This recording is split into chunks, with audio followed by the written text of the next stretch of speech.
Are you feeling lost in a digital wilderness? Welcome to Lost in Siberia.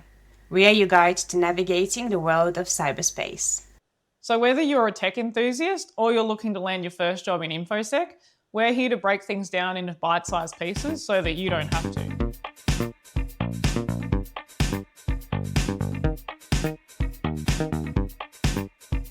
So, welcome back to another episode of Lost in Siberia. I'm Annie May. And I'm Annika. And today we're going to be talking about red flags that people should spot when they're in a job interview. So, Annika, looking back at the job interview that you had, what do you think is the biggest lie you've been told? Well, this is a bit of a known one, but I didn't know it. So when I was having the interview, and essentially it's that kind of notion that we are all like a family here. And in the interview that I had, I was very impressed with. It went really well. We did talk about other aspects of my life, apart from like the jobs that I have done. We talked about my dog and the interviewer's dog, which I just thought it was always a good like green flag. But it was a lot of like, we have all these benefits. We are like a family here. We have, half Fridays off during summer and things like that. And in hindsight, it wasn't necessarily as advertised in that interview. And in hindsight as well, I probably could have asked more questions to clarify what exactly they meant by we are like a family here. Yeah. No, I think if someone says we're like a family, you need to run. Like run really far. Yes. Has it Never happened? come back. Yeah. Has it happened to you? Yeah, I've definitely been told in an interview that we're like a family.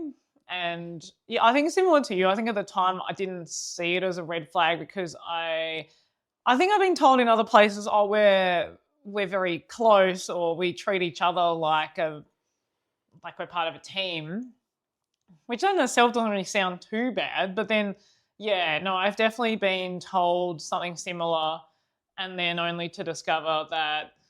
And also, when you think about it, families are generally pretty dysfunctional. So saying that they're like a family actually probably shouldn't be seen as like a positive thing. Yeah. Not saying that all families are dysfunctional, but for the most part, a lot of families, there's definitely some issues that are happening, right? So, yeah, I think, that's definitely one massive red flag is being told that we're like a family. Another one that I've found, I think, especially is when, say, you haven't stayed at a job for very long and it could have been for reasons because you were very unhappy there.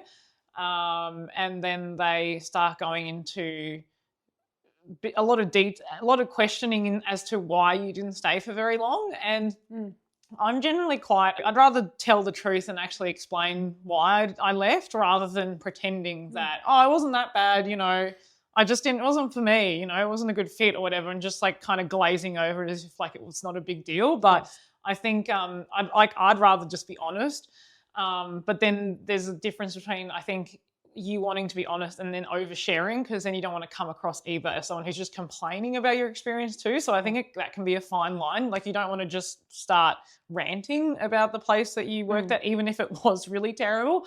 So that was for me. I think it's interesting. I think I have two examples where in one case, I actually ended up working at the company and the way that they asked me about why I was unhappy was very different versus to another interview where they asked me the same type of questions, but in a very different way. So the first example, I was like, oh, this is weird. They keep asking me all these questions about why I was unhappy and having to go into a lot of detail. And I realized it was because they just wanted to make sure that I wasn't going to be unhappy there. And they really went to a lot of lengths to try and understand why the reasons I was unhappy, so that though I wasn't going to experience the same, I wasn't just going to leave that place.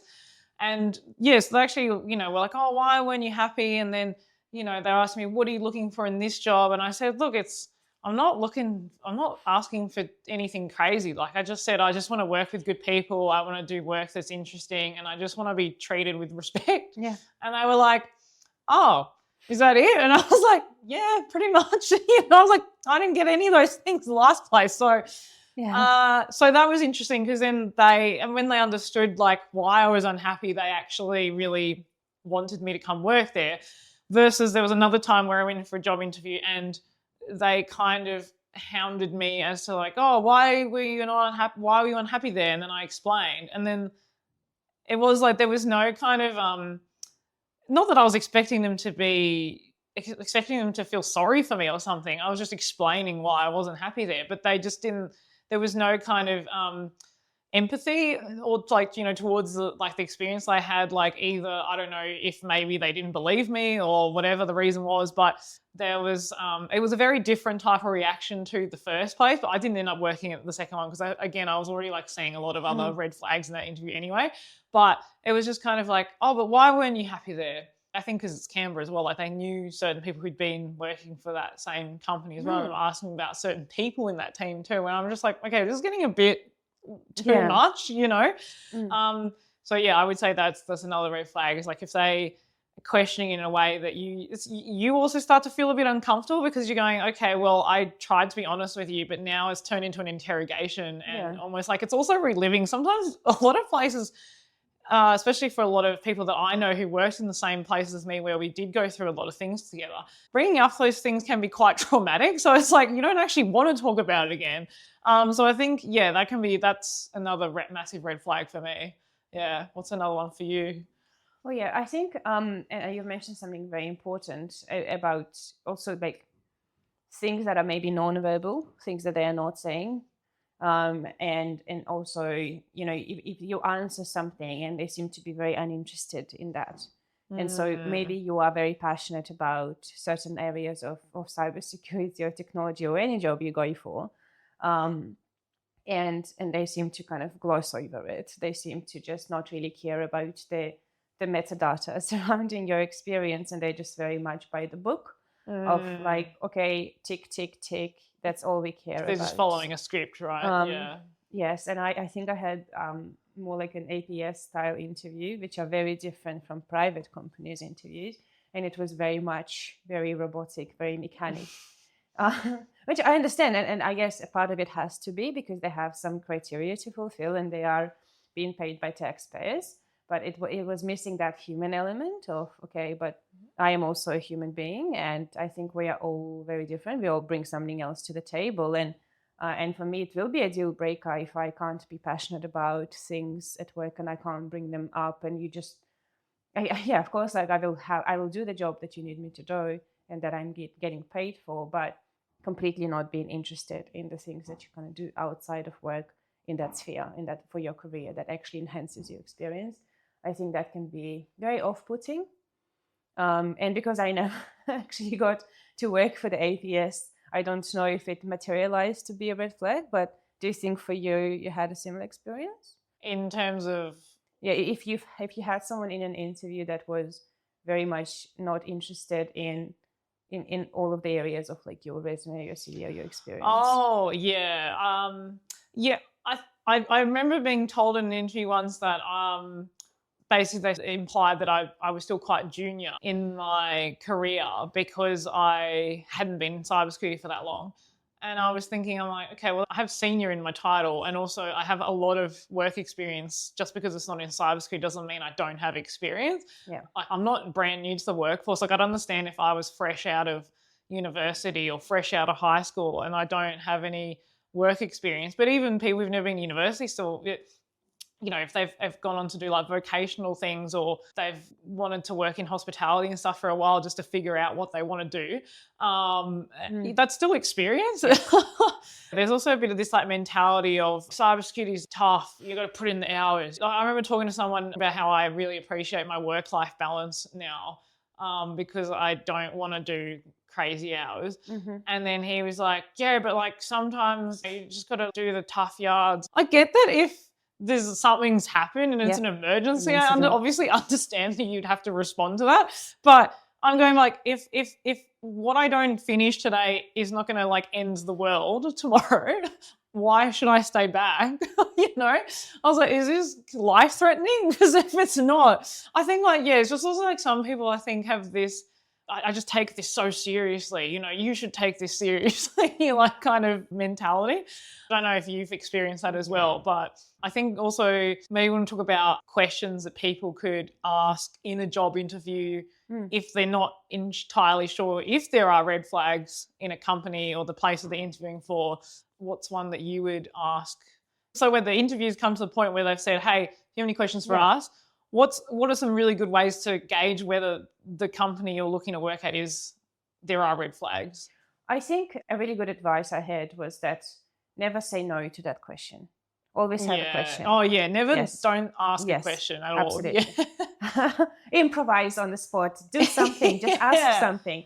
But this is what I guess we are doing. We're giving you a few things you can ask, because don't leave that blank. Don't leave it empty.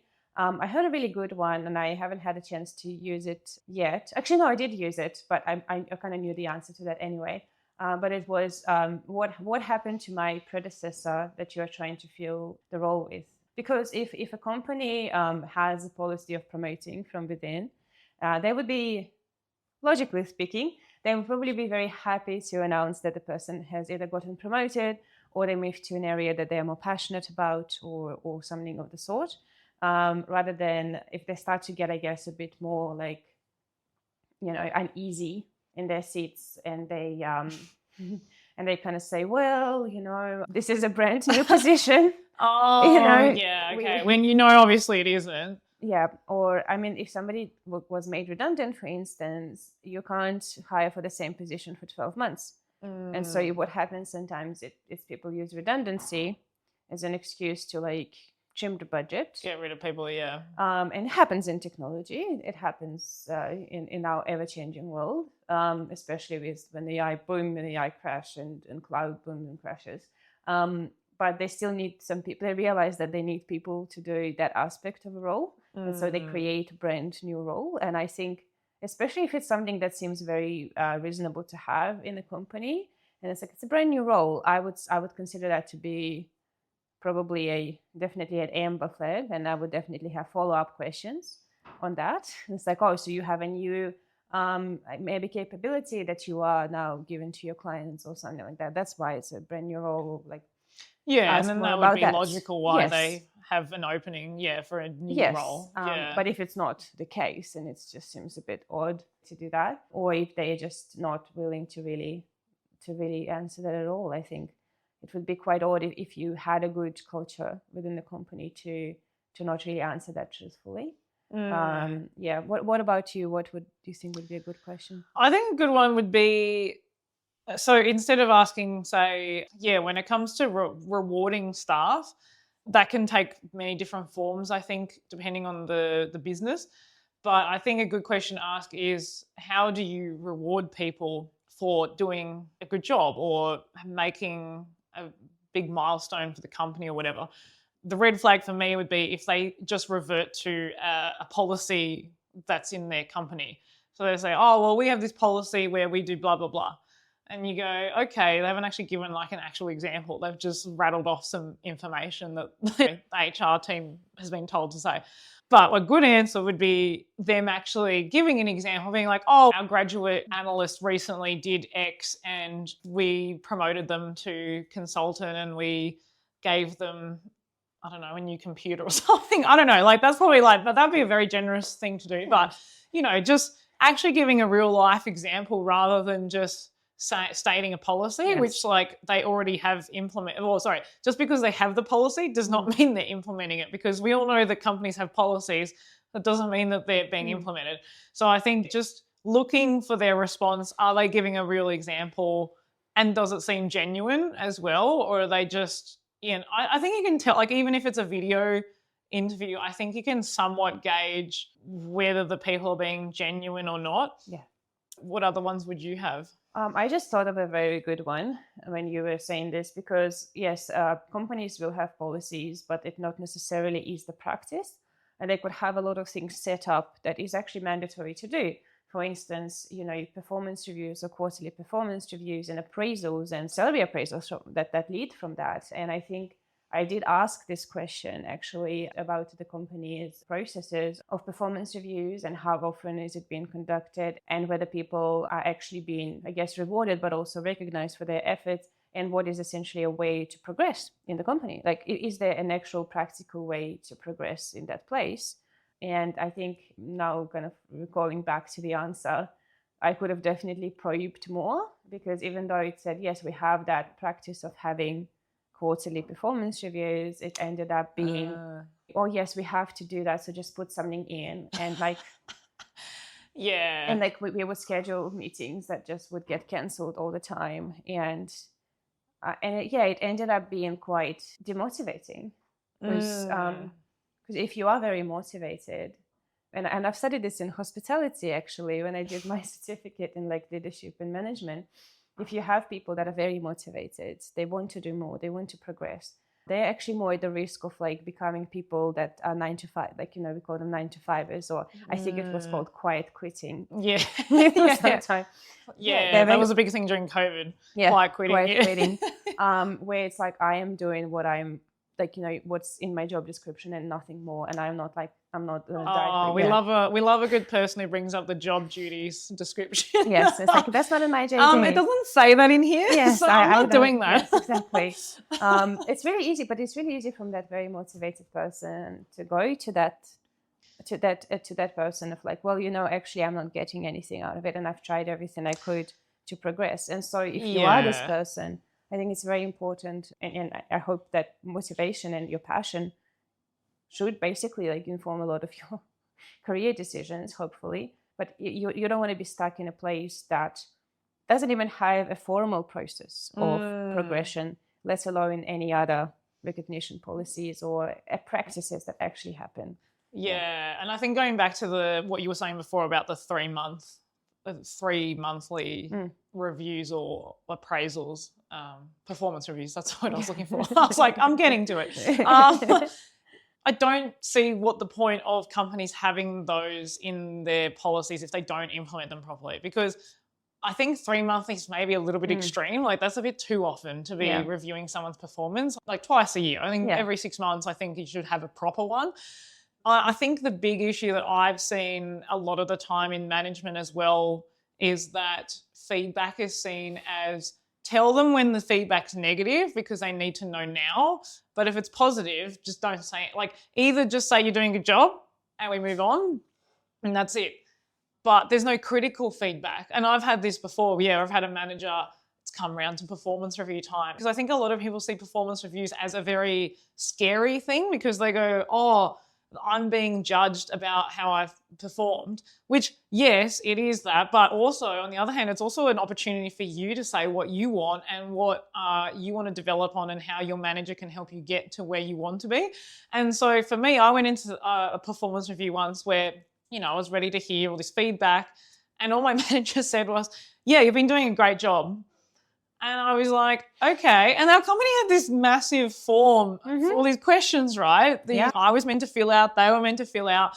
I'm like, well, why do you have this then? It's a waste of time for everyone if you don't actually follow through with these like processes that you claim to have in place. He comes in and he goes, oh, you're doing a great job. I'm like, thank you. But also, how is that going to help me move forward? Like, how is that going to, what can I work on? I'm glad that I'm doing a good job, but what can I do better? Because no one's perfect. No one can be doing a perfect 100% job. Like, surely there must be something you want me to work on. But there was no critical feedback given. And then I said that I wanted the things that I wanted to work on. And he listened to me and he said, okay, that's great. Yeah, we'll work on those things. There were no KPIs set. There was no formal plan put in place. There was no follow-up. This is kind of moving away a little bit from like red flags for a job interview, maybe red flags for a job. But again, yeah, it's also maybe that is something people can think about when they're going in for the job interview and going, hey, I've had this previous experience where I felt like I haven't had proper goals set for me by my reporting manager. How do your managers go about setting clear goals for your staff, for their staff? Because I think that's something that a lot of people feel frustrated by as more junior members of staff, because they go, I'm currently here, how do I get to here? Yeah. How do I move to that next step up? And I've seen people, and this is another red flag, when someone goes to leave a company because they've been overworked, they're burnt out, or they're being underpaid, or for whatever reason they've decided to leave. They're halfway out the door and they tell the company, hey, I'm leaving, I've been offered this other role, they're offering me 30K more pay or whatever. And they go, they've promised me I don't need to do any more than 40 hours a week, I'll get my work-life balance back. And then they go, oh, don't leave, we'll give you an extra 20K. And you go, okay, but I've been asking you for a pay rise for X amount of time. You kept promising me this. It's never come. It's like a carrot you've been dangling in front of me.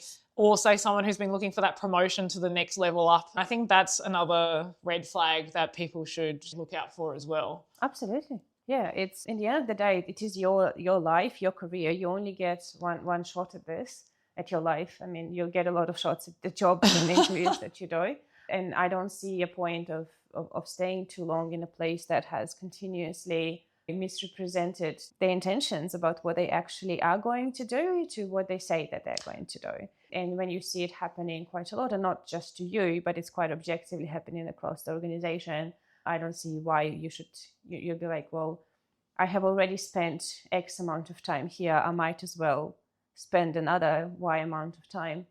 But why? Like, where you might actually be valued better somewhere else and get more money. And I heard it somewhere that it's because their recruiting budgets are higher than stuff like retention budgets and like the appraisal budgets. And I was like, well, yeah, that I can understand that, but sometimes you can really enjoy working with a team.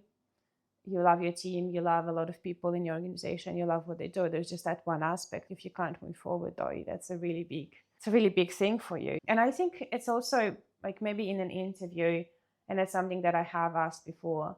And it's basically my values and trying to understand the organization values and trying to understand how it meets, I guess, with mine, or if it clashes with mine. For instance, obviously, I think both of us, gender equality will be quite important.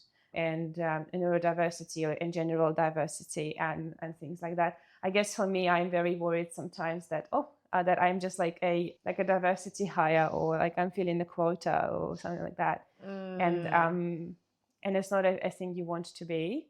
You want to be obviously selected based on merit and your personality, whether the personality higher than the diversity higher, I guess. Yeah, and I've been told by people before that they have been told by their manager or their company that they were a diversity hire, which kind of weirds me out, because it feels weird that they'd admit that as well. Like, why would you just openly say, like, yeah, you're a diversity hire? Yeah, it is very odd. I don't know what the strategy is there. Yeah. It's some kind of a trauma bond experience. Is that going to make you work harder or work less hard? Because you're like, okay, so my job's very secure. Yeah, I'm feeling in a quota for you. I'm so you can't get rid of me. Yeah. Until there is, so I think how to question whether you are a diversity hire in an interview, that's another topic of its own. But I guess you could potentially ask of the organization stance towards diversity and equality, and how they view that. And again, don't just look for them quoting rereading their policies. Yeah. Yes. Because a lot of things that happen in that space are not run maybe by that particular part of the organization you'll be working at. A lot of those initiatives are run by HR or run by the people organizations, or maybe some kind of actual DEI if they have established a DEI place. So you're part of the organization, and that happened to me, might actually very much look down upon all of these people. And I had people basically saying, if we spent more time working rather than on all this DEI BS, then we would be so much more successful. And also changing your logo during Pride Month to a rainbow flag does not mean you're doing anything. No, it doesn't. It doesn't mean anything. Yeah. It's gauging if people are actually inclusive or not. And I think from like a good one, comparing it to a good one, because I think it's a really good way to look at and not just talk about the negatives, but what are the green flags to look for. It's like when people talk with so much pride about their employees, that have done maybe some really cool projects, and now they have been promoted to do even greater work, as you said before, and given a laptop. But even like my boss, for instance, and we were talking about, cybersecurity and data breaches and like payroll data breaches and things like that. And he just looked at me and he just said, like, I detest, the fact that certain people will get paid less based on agenda.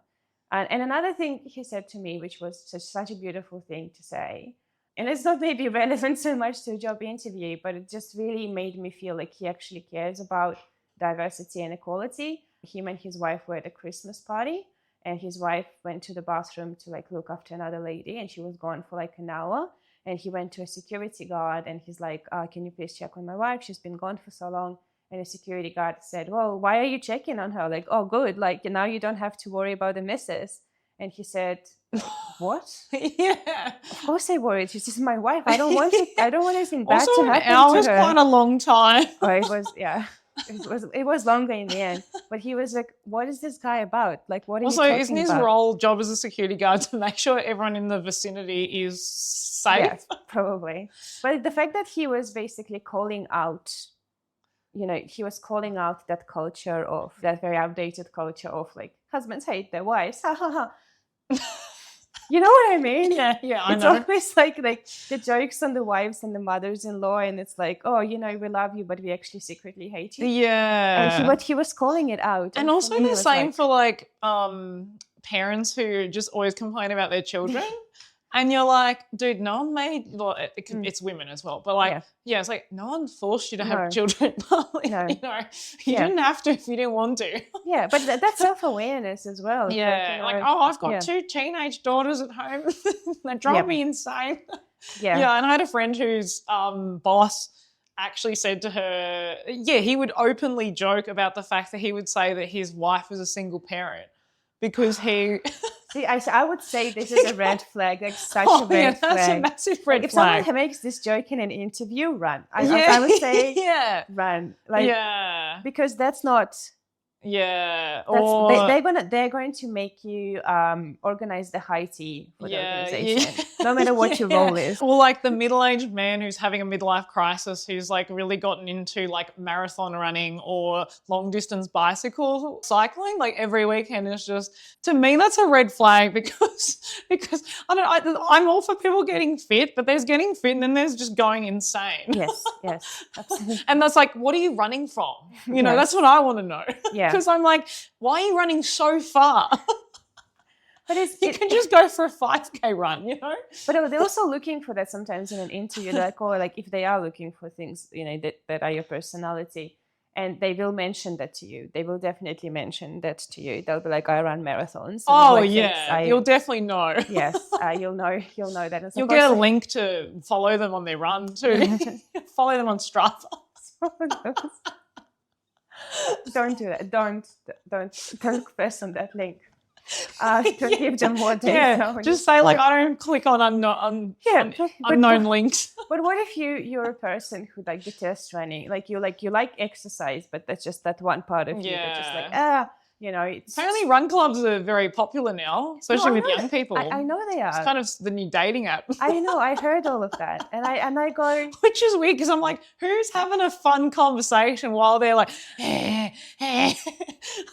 maybe they don't want to have a conversation. But this is a perfect excuse to not talk, but say, I caught up with people today. Yeah. We were just running alongside each other. We don't know each other at all. No. It's perfect. Yeah. It just ticks all of But it was bonding. It was bonding, yes. I mean, it's that experience of suffering that bonds people. Yeah, that's true. It's actually very true. And maybe they do kind of sit for a tea or something after that. There's one in Melbourne I've seen that they, after the run, they all go to a sandwich shop and they all eat sandwiches. Yeah, and it's actually quite a good idea.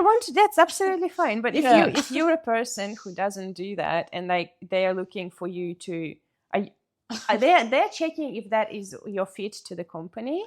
I will say like that's a bit of a red flag because like I'll be like, hey, yes, I hate running with passion.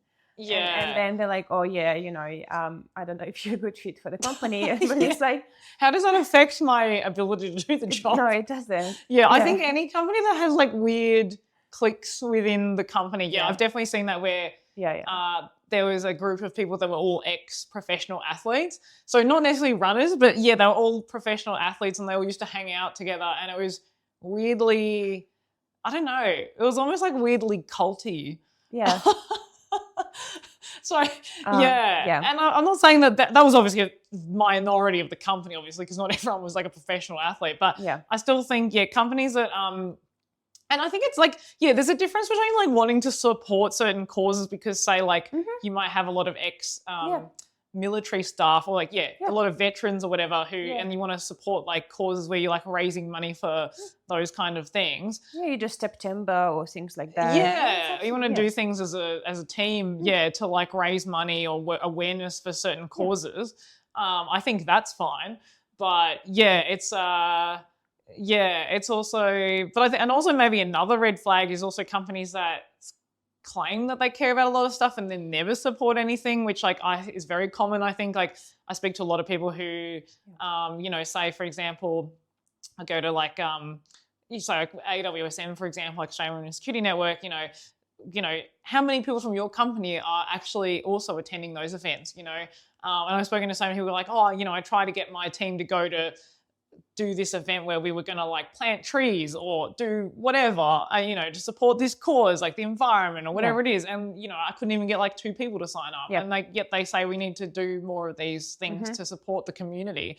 And, that might be one of the company's values as well. And it's like, but what are you actually doing? And I think that's, I always question that when people say, we should do a post on, on LinkedIn for this particular day or whatever. And you go, okay, that's great. But like, what are we as a company doing to show that we care about whatever cause it is? Because anyone can post something, but it's like actually showing what you have actually done. Yeah. Absolutely. It's that, don't just talk the talk. Yeah, it's the practice of it. Like, what are you practically doing to support this, or what are you practically doing for equality, diversity, or environmental change and all that stuff? It's very important.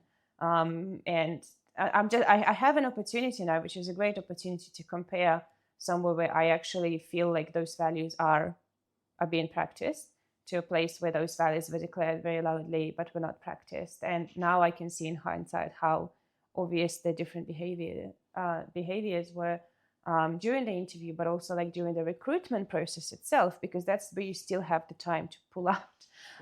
You still have the time to change your mind without committing too much. And I think some recruitment processes can be very indicative of certain things as well.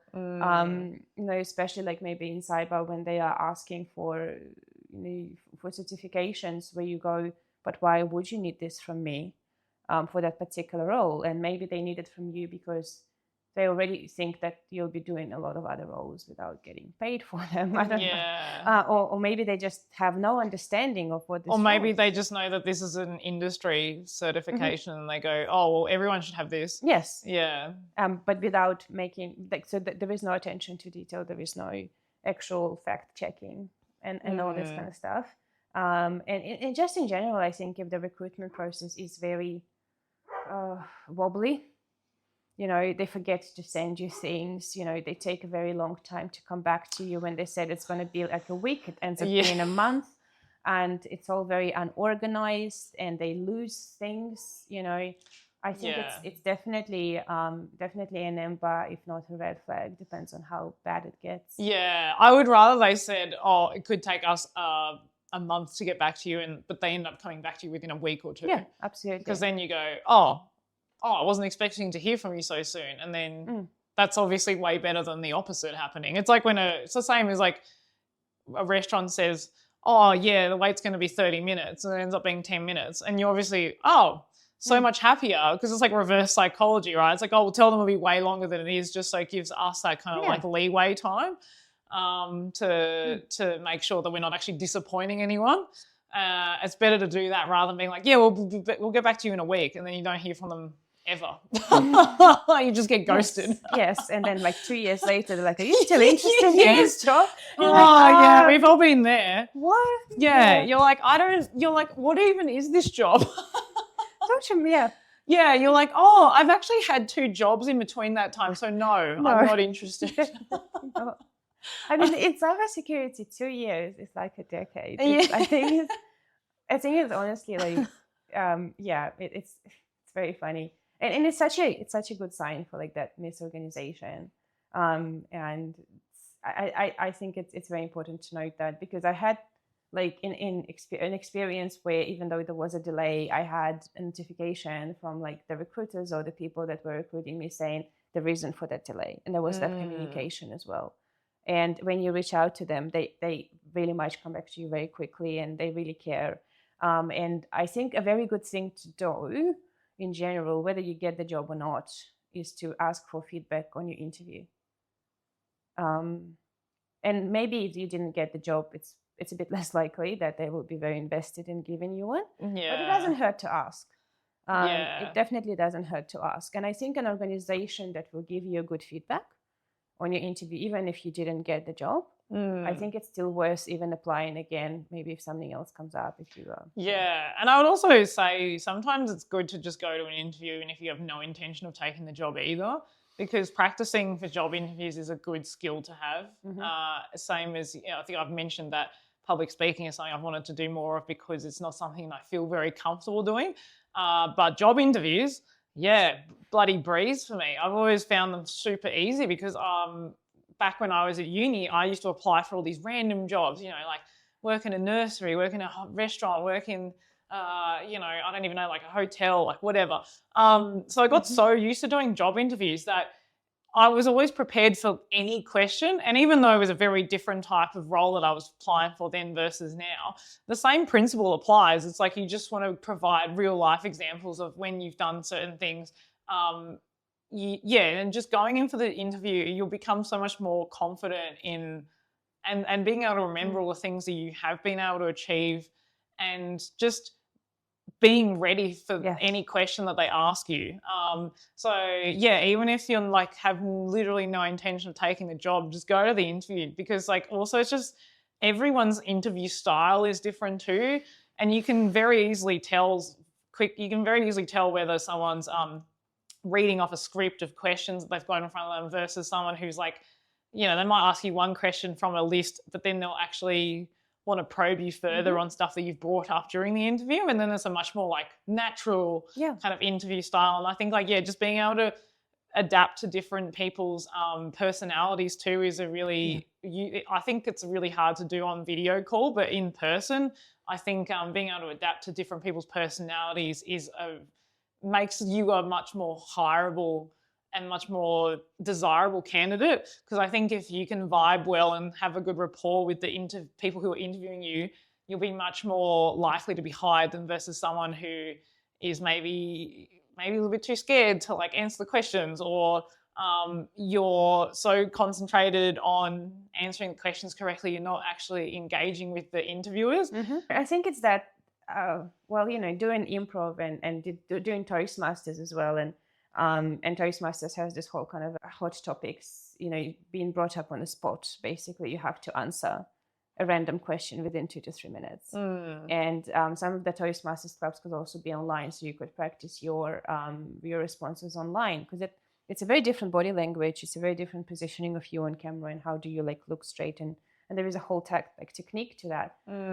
But what I have learned from a lot of those experiences, and also working in hospitality, working in hotels, having like so many people to interact with during the day, and having to adapt my personality to every single one of them, was a very good experience. And learning that there is no correct answer.